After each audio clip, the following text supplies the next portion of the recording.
Quantos aqui gostam de segredos? Todo mundo gosta de segredos. Você não levantou a mão, você não está sendo honesto comigo. Todo mundo gosta de segredo. Por que você assiste série da Netflix? Porque sempre fica um segredo no final. Você fala assim, nossa, pelo amor de Deus, preciso assistir o outro. Senão eu não vou descobrir o que aconteceu. E você nunca assiste um episódio só, que eu sei também. Deus já está falando, irmão. Já começou com fogo aqui. Hoje eu vou falar o segredo para viver na dimensão do milagre. Que é uma coisa, é você receber o seu milagre. Isso é maravilhoso, isso é ótimo. É lindo isso. Agora, uma coisa é você viver na dimensão do milagre. Eu vou te dar um exemplo aqui, através de uma historinha, mas antes eu vou pedir para você abrir sua Bíblia comigo em João 14. Nós vamos ler o versículo 21 e o 23. Está na nova tradução na linguagem de hoje, o pessoal que projeta aí. João 14, do 21 ao 23, e nós vamos descobrir que segredo é esse, para entrar nessa dimensão do milagre.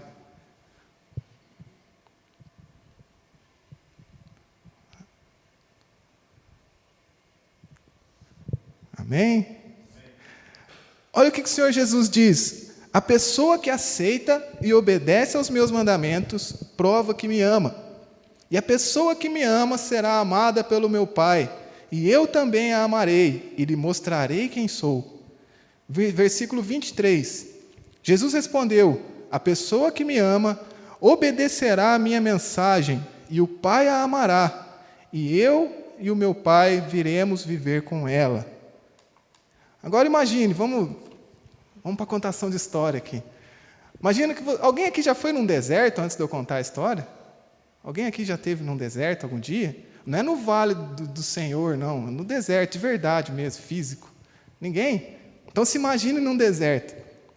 Você está caminhando já há 3 horas lá. Você fala, nossa, 3 horas no deserto, já estou cansado, né?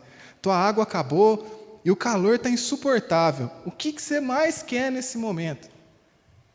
Água.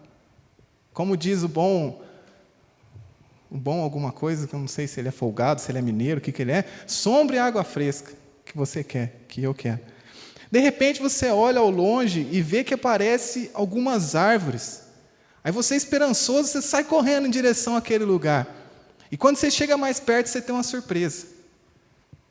Não são apenas árvores, mas tem uma piscina lá. Você imagina assim, aquela piscina mais gostosa que você já viu na sua vida, com água fresquinha no meio delas, no meio das árvores, né, a piscina. Mas você chega mais perto e enxerga muitas pessoas lá dentro. Você vê mães, você vê crianças, você vê idosos, todos ali se esbaldando dentro daquela piscina e você lá fora derretendo naquele sol quente. Aí você chega mais perto, que você fala, bom, achei o meu milagre, né? Aí quando você chega, parece um segurança. Sabe parece um armário, aqueles homão gigante, assim, não sei como é que consegue ser daquele tamanho. Chega aquele segurança e fala e te oferece uma garrafa de água. Aí você, agradecido, né, que você é educado, pega aquela água, toma aquela água, fala, muito obrigado, né, pela água e tal. Só que você não quer só a água, está quente, você quer pular dentro daquela piscina. Aí o que você fala para o segurança? Você fala, poxa, então agora, como é que eu faço para entrar dentro dessa piscina? Aí o segurança te faz uma pergunta. Ele fala assim, você sabe o segredo? Você fala, caramba, segredo. Porque só pode entrar dentro dessa piscina aquele que sabe qual é o segredo. Então, você fica frustrado, se contenta apenas com aquela garrafa de água, porque você não sabe qual é o segredo para entrar naquela piscina. Guardadas as devidas proporções, muitos de nós temos caminhado dessa forma na vida cristã, nos contentando somente com a garrafinha de água, nos contentando somente em receber um milagrezinho ou outro. Isso é bom, mas Deus tem mais para a nossa vida.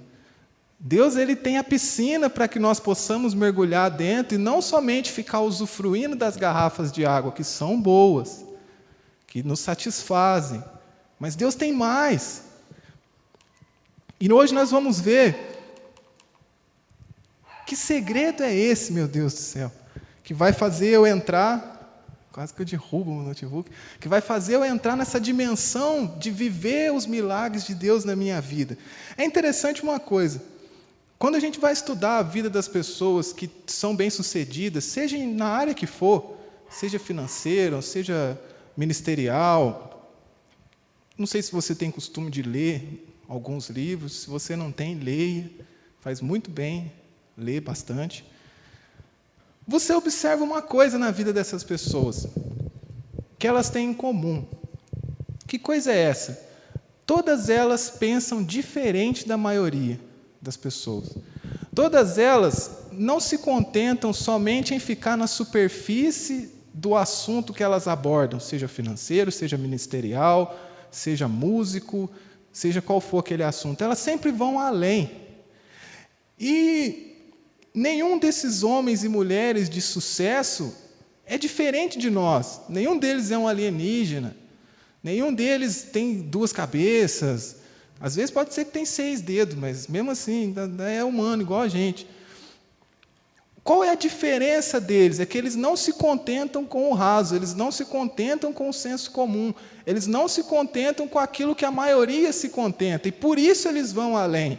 Por que eu estou falando isso? Porque a primeira coisa que você precisa fazer nessa noite, para receber essa palavra e começar a viver nessa dimensão do milagre, é abrir a sua mente para pensar diferente. É abrir a sua mente para enxergar algo que está claro na palavra de Deus, mas que às vezes nós somente passamos o olho ali e falamos, isso aqui é normal, isso aqui eu já faço, mas será que eu faço verdadeiramente? Será que realmente eu vivo aquilo que o Senhor está ensinando na palavra dEle, nesses textos que nós vamos estudar? Então eu queria deixar essa frase para você: abra sua mente para pensar diferente do que você tem pensado até os dias de hoje, pois com a mesma forma de pensar, você nunca chegará a um lugar diferente. Então mude a sua forma de pensar para que você possa chegar a um lugar diferente. Se até hoje eu e você estamos nos contentando somente em tomar aquela garrafinha de água que Deus nos oferece com muito amor, muito abençoada, e não queremos, por escolha nossa, mergulhar nos rios de Deus, que nós possamos abrir a nossa mente para falar, não, Deus, o Senhor está falando que tem mais, então eu quero mais. O Senhor está falando que tem uma dimensão de milagres em que eu posso viver, então eu quero isso para a minha vida. Amém? Amém.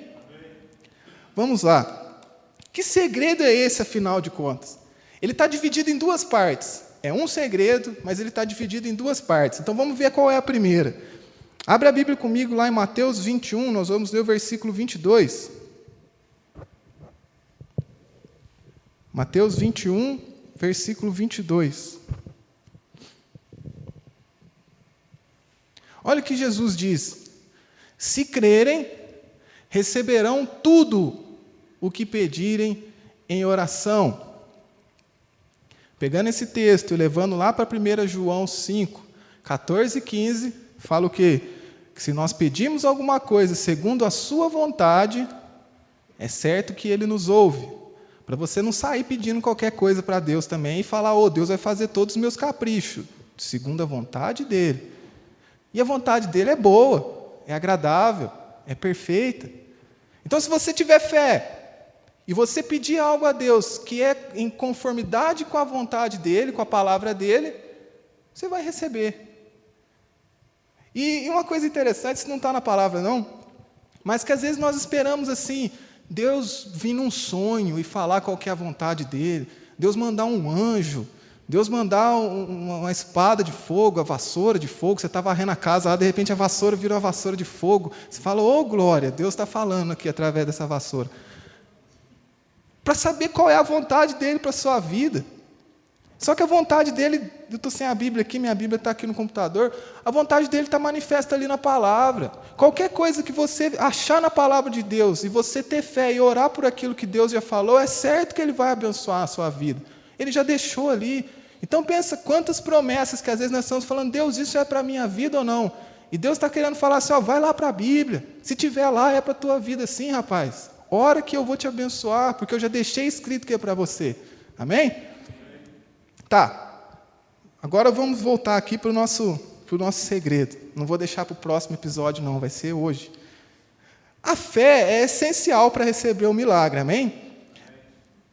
Agora vamos voltar lá para João 14. o 21 e o 23, porque o segredo está lá. Eu quis dizer sobre a fé para me fazer um paralelo aqui depois com esse texto de João.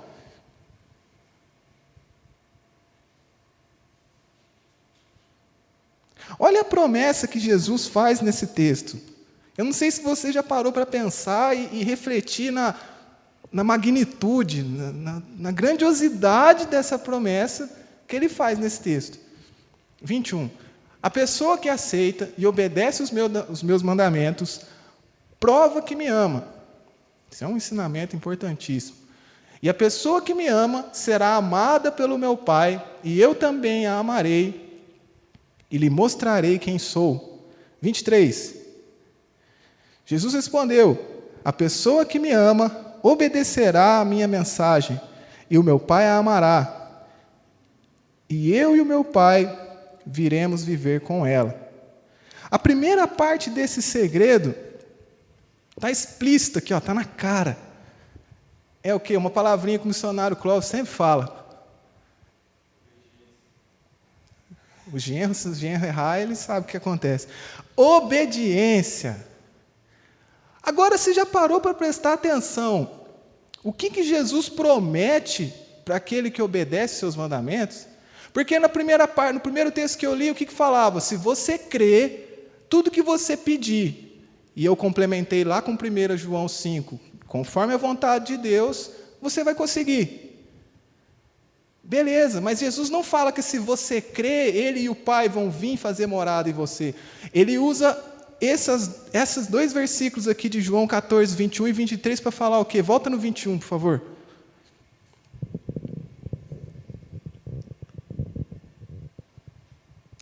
A pessoa que aceita e obedece os meus mandamentos prova que me ama, e a pessoa que me ama será amada pelo meu Pai, e eu também a amarei e lhe mostrarei quem sou. Você tem vontade de saber quem Jesus é? Você tem vontade de conhecer a Jesus fora das linhas, fora tão somente de ouvir falar, de ver aquele filme daquele cara na televisão, e você saber quem Jesus é? Olha o que ele fala: aquele que me ama obedece os meus mandamentos. Mudou o texto aqui. Volta lá. Aquele que me ama obedece os meus mandamentos, ele vai ser amado pelo meu Pai, e eu vou lhe revelar quem eu sou. Você quer saber quem Jesus é? Comece a obedecer os mandamentos dele. 23. A pessoa que me ama obedecerá a minha mensagem, e o meu Pai a amará, e eu e meu Pai viremos viver com ela. Você já pensou? Você fala assim: poxa, eu encontro com Jesus só na igreja, só no culto, só na célula. Jesus fala assim: obedece meus mandamentos que eu vou viver com você. Que eu vou dormir com você, vou acordar com você, vou para o seu trabalho com você. Todo momento da sua vida eu vou estar lá, se você obedecer os meus mandamentos. Às vezes você está diante da presença de alguém muito importante, de alguém que você gosta muito, e você fica feliz. Agora imagina, você está diante da presença do próprio Senhor Jesus, não fisicamente, mas ali, vivendo dentro de você. Então, essa dimensão de milagres, ela se dá de uma primeira forma, depois eu vou revelar o que é a segunda parte aqui, através da obediência. É algo que a gente está cansado de escutar. Obedecer, obedecer, obedecer, obedecer, obedecer, obedecer, obedecer. Todavia, às vezes a gente ignora a importância disso. Às vezes a gente esquece que para andar no nível do sobrenatural, é necessário que eu pague um preço.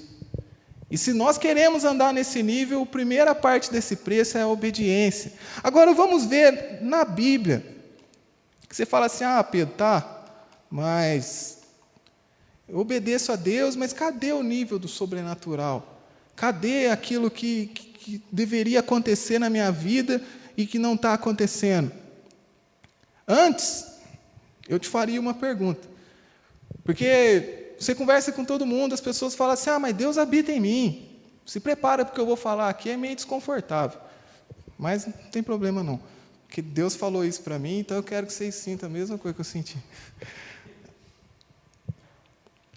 Aí a pessoa fala: não, mas Deus está comigo. Amém, tomara que seja isso mesmo, você continue nessa convicção de que Deus está com você. Mas a pergunta que a palavra de Deus nos faz, não o Pedro, é: você tem obedecido aos mandamentos de Deus? Porque, irmãos, não querendo falar da fé de ninguém, o nosso propósito é pregar a verdade, o nosso propósito é ensinar aquilo que as Escrituras dizem. Não é rebaixar a fé de nenhuma pessoa, mas direcionar a fé para a palavra de Deus, para que essa fé produza resultados. Esse é o propósito.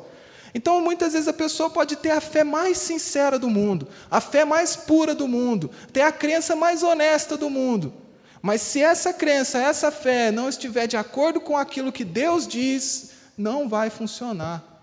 A pessoa pode acreditar assim, mas Deus está comigo. Mas Jesus falou, eu vou estar com você se você obedecer aos meus mandamentos. Então, se eu creio que Deus está comigo, mas não obedeço aos mandamentos dele, a Bíblia me diz que ele não está comigo. Porque para ele estar comigo, sim, eu creio, mas sim, eu obedeço. Amém? Nós precisamos direcionar a nossa fé para aquilo que a Bíblia ensina. Porque somente assim nós vamos ter sucesso na nossa vida, nós vamos caminhar verdadeiramente, vamos ser felizes. Agora, abra a Bíblia comigo no livro de Gênesis, capítulo 39. Nós vamos ver a vida de um homem que viveu exatamente isso que eu estou falando. Através da obediência, ele experimentou o sobrenatural de Deus na vida dele. Não foi através de se trancar num quarto e orar, não digo que ele não fazia isso, mas a experiência que manifestou a presença de Deus nesse texto que eu vou ler foi a obediência que ele teve. 39, a gente vai ler primeiro do 7 ao 12. Gênesis 39, do 7 ao 12. Algum tempo depois, a mulher do seu dono, a respeito de José, começou a cobiçar José. Um dia ela disse, venha, vamos para a cama. Ele recusou, dizendo assim, escute, o meu dono não precisa se preocupar com nada nessa casa, pois eu estou aqui. Ele me pôs como responsável por tudo que tem. Nesta casa eu mando tanto quanto ele.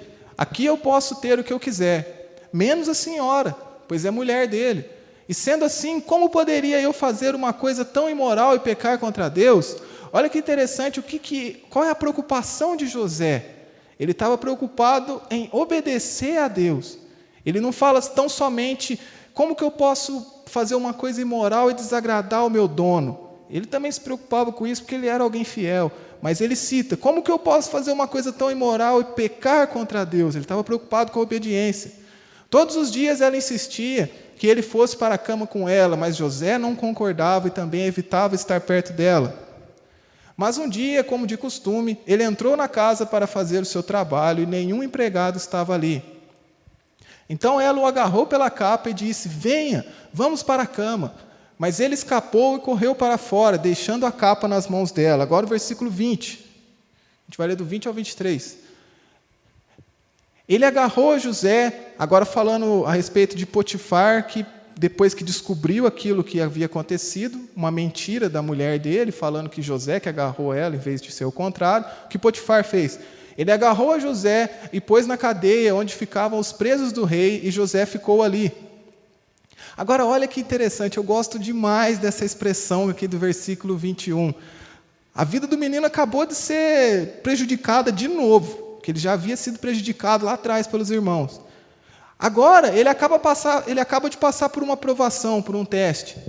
E ele, nesse teste, ele resolve obedecer a Deus. E vocês lembram que lá em João 14, Jesus falou assim, aquele que me obedecer, eu virei a ele? Olha o que o texto diz. Mas o Senhor estava com ele e o abençoou, de modo que ele conquistou a simpatia do carcereiro. 22. Este pôs José como encarregado de todos os outros presos, e era ele quem mandava em tudo o que se fazia na cadeia. Veja só, José, ele foi obediente a Deus, e essa obediência que ele teve a Deus atraiu a presença de Deus para ele naquele momento, a ponto de Deus fazer questão de colocar ali na Bíblia. Ele foi injustiçado? Foi, mas eu estava com ele, porque ele foi obediente a mim. E não só Deus estava com ele, mas a Bíblia diz o quê? Que Deus operou um milagre. Imagina, o cara acabou de trair um dos grandes homens lá, lógico que manipulado pela mulher, acabou de trair um dos grandes homens lá do Egito, e de repente ele vai para uma cadeia. Por muito menos do que isso, alguém que vai para a cadeia é espancado, é torturado e coisas piores. Mas José cai lá dentro, E porque o Senhor era com ele, ele foi abençoado dentro de uma cadeia. Ele viveu um milagre, ele estava caminhando na dimensão do milagre porque ele era obediente. E ali naquela cadeia, Deus colocou ele como líder. Deus já estava preparado. Olha para você ver, irmãos, que negócio doido. José ia ser líder um dia, de praticamente todo mundo que havia naquela época, como segundo, abaixo de Faraó, no governo do Egito. E Deus treina ele aonde? Isso nem estava aqui na palavra, mas é muito interessante você pensar numa cadeia. Às vezes Deus está te permitindo passar alguma coisa na vida e você não está entendendo, mas é Deus te treinando para algo que Ele tem para fazer depois. Quando que José ia imaginar que ele estava sendo treinado para o propósito dele dentro de uma prisão? Nunca. Mas ele se torna líder ali daquelas pessoas como um treinamento para aquilo que Deus tinha para a vida dele. Então não se desespere pelo que você está vivendo, pelo que você está passando. Olhe para frente, olhe para aquilo e fala, não, Deus, eu estou passando isso aqui é porque o Senhor está me preparando para algo maior. É porque o Senhor está me preparando para o destino que o Senhor tem para mim. Amém? Agora, é a última parte aqui. Eu vou pedir para você abrir a sua Bíblia comigo em Daniel, capítulo 3. Então, através da vida de José, nós vemos o quê? Que a obediência atrai a presença de Deus, e a obediência proporciona que a gente viva nesse ambiente de milagres, que foi o que aconteceu com José. Só que eu falei que o segredo da obediência está dividido em duas partes. Então, a primeira é a obediência, e a segunda complementa a obediência. E nós vamos ver que tipo de obediência é essa, através da vida desses meninos. De Daniel, capítulo 3, versículo 1. O rei Nabucodonosor fez uma imagem de ouro de 27 metros de altura e 2,70 metros de largura, e ergueu na planície de Dura, na província da Babilônia. Versículo 5. Quando ouvirem o som da trombeta, do pífaro, da cítara, da harpa, do saltério, da flauta dupla e de toda espécie de música, prostrem-se em terra e adorem a imagem de ouro que o rei Nabucodonosor ergueu. 6. Quem não se prostrar em terra e não adorá-la, será imediatamente atirado numa fornalha em chamas. Agora o 12. Estou resumindo a história aqui, para a gente não precisar ler tudo, pegando só os pontos principais. Mas há alguns judeus que nomeaste para administrar a província da Babilônia, Sadraque, Mesaque e Abidnego, que não te dão ouvidos, ó rei, não prestam culto aos teus deuses, nem adoram a imagem de ouro que mandaste erguer. Furioso, Nabucodonosor mandou chamar Sadraque, Mesaque e Abidnego, e assim que eles foram conduzidos à presença do rei, Nabucodonosor lhes disse, é verdade, Sadraque, Mesaque e Abidnego, que vocês não prestam culto aos meus deuses, nem adoram a imagem de ouro que mandei erguer? Agora, porém, quando vocês ouvirem o som da trombeta, do pífaro, da cítara, da harpa, do saltério, da flauta dupla, quero ver vocês lerem isso aqui rapidinho, sem gaguejar. É difícil, não é fácil não. E de toda espécie de música, se vocês se dispuserem a prostrar-se em terra e a adorar a imagem que eu fiz, será melhor para vocês. Mas se não a adorarem, serão imediatamente atirados numa fornalha em chamas. E que Deus poderá livrá-los das minhas mãos? 16. Sadraque, Mesaque e Abidnego responderam ao rei, ó Nabucodonosor, não precisamos defender-nos diante de ti. Se formos atirados na fornalha em chamas, o Deus a quem prestamos culto pode livrar-nos, e ele nos livrará das suas mãos, ó rei. Mas, se ele não nos livrar, saiba, ó rei, que não prestaremos culto aos seus deuses.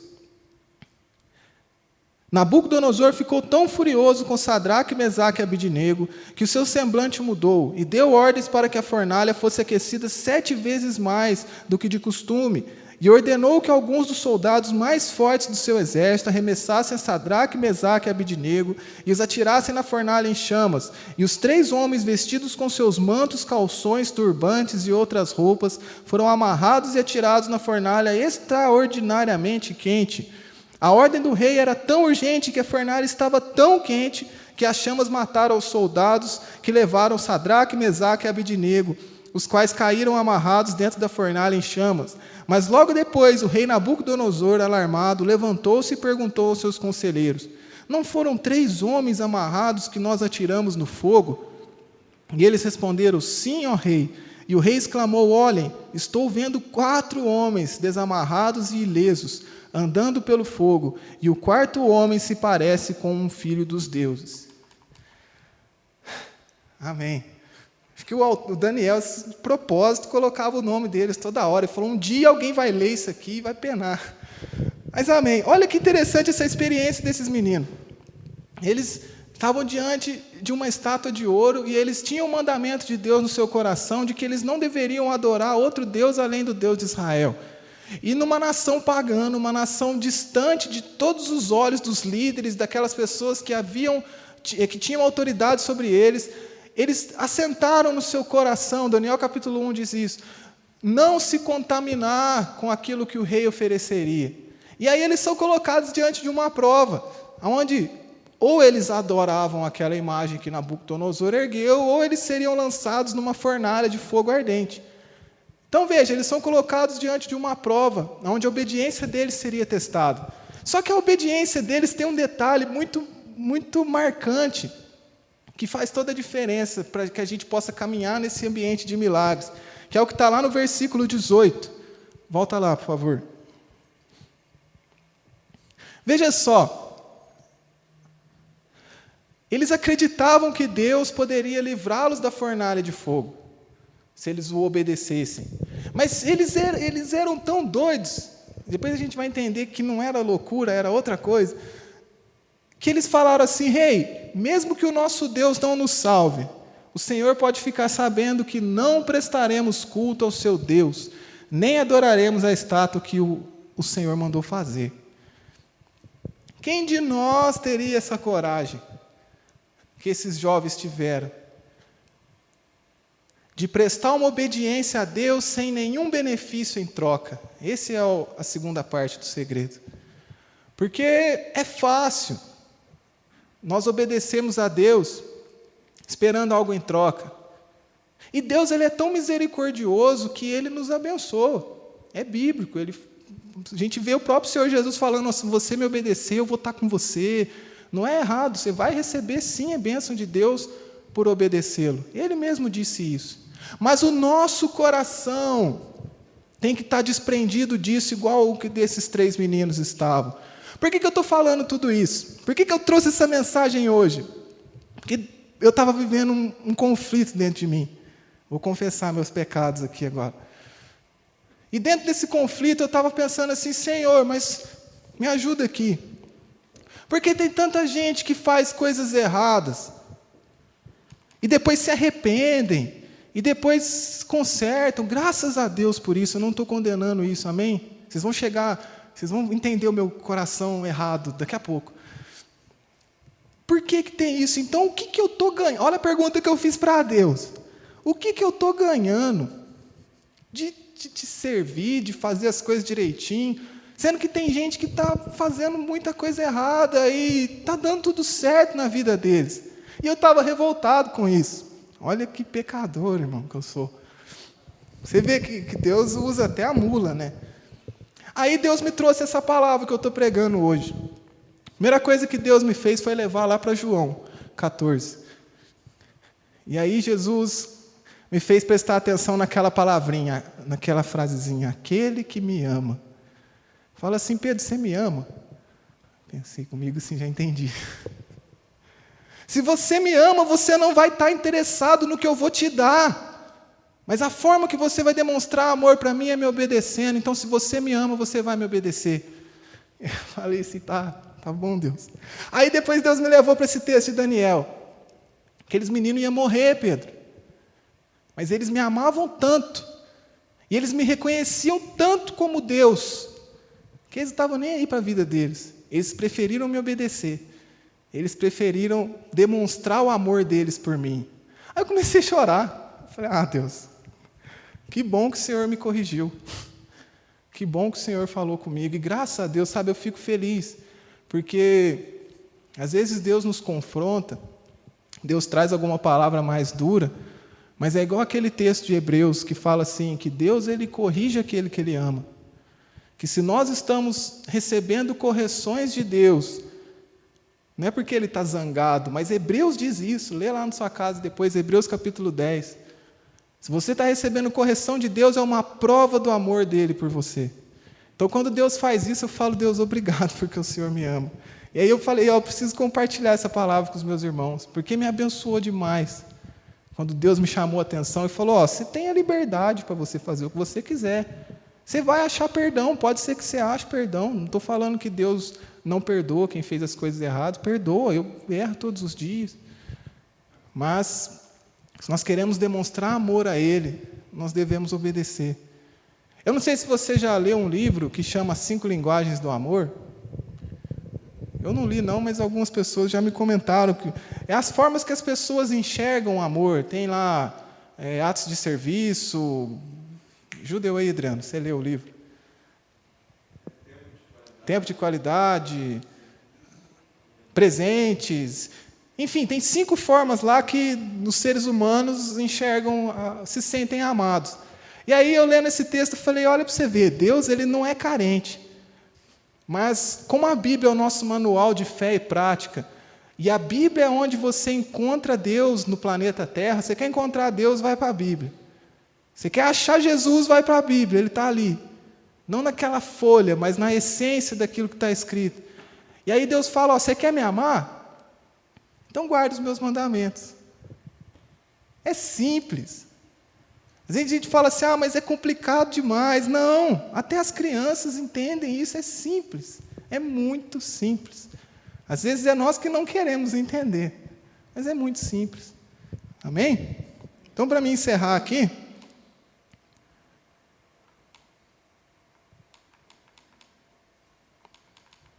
como hoje é uma noite de culto, de cura e libertação, eu creio que todos vieram aqui em busca de um milagre.